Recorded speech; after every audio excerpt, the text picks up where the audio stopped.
पंजाब के माली और इंतजामी अमूर चलाने के लिए हुकूमत का बड़ा फैसला। हुकूमत ने फाइनेंस, प्लानिंग और गवर्नेंस के लिए एडवाइजरी कमेटी तश्कील दे दी है। 10 रुकनी कमेटी के सरबराह साबिक वफाकी सेक्रेटरी सलमान गनी होंगे। कमेटी पंजाब के तरक्याती मंसूबों और बजट के इस्तेमाल को मॉनिटर करेगी। पंजाब में इंतजामी मामलात को चलाने से मुतालिक अहम फैसले का टास्क भी सौंप दिया गया। मज़ीद तफसीलात जानेंगे। Hasan Raza, deputy bureau chief Lahore, हमारे साथ मौजूद हैं। जी हसन। जी बिल्कुल, पंजाब के माली इंतजामी मामलात को चलाने से मुतालिक हुकूमत ने बड़ा फैसला किया है और हुकूमत ने finance, planning, governance advisory committee तश्कील दे दी है और कमेटी के सरबराह साबिक वफाकी सेक्रेटरी सलमान गनी होंगे। कमेटी साबिक और मौजूदा मारूफ ब्यूरोक्रेट्स पर मुश्तमिल बनाई गई है। कमेटी में GM सिकंदर को भी शामिल किया गया है। ये कमेटी पंजाब के तरक्याती मंसूबों और बजट के इस्तेमाल को मॉनिटर करेगी।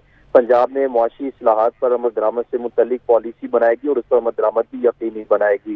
पंजाब में गुर्बत के खात्मे के लिए मुस्तकिल पॉलिसी तय करेगी और पंजाब में इंतजामी मामलात को चलाने से मुतल्लिक, जिसमें सेक्रेटरीज, कमिश्नर, डिप्टी कमिश्नर से मुतल्लिक भी अहम फैसले करेगी और सिक्योरिटी करने के बाद 3 नाम तजवीज़ करेगी, जिस पर वज़ीर आला पंजाब अहम ओहदों पर तैनाती अमल में लाएंगे।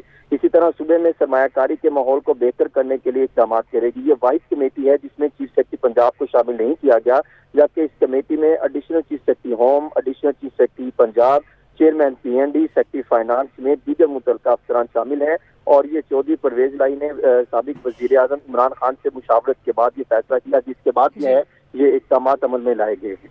ठीक है, बहुत शुक्रिया अपडेट करने के लिए हसन।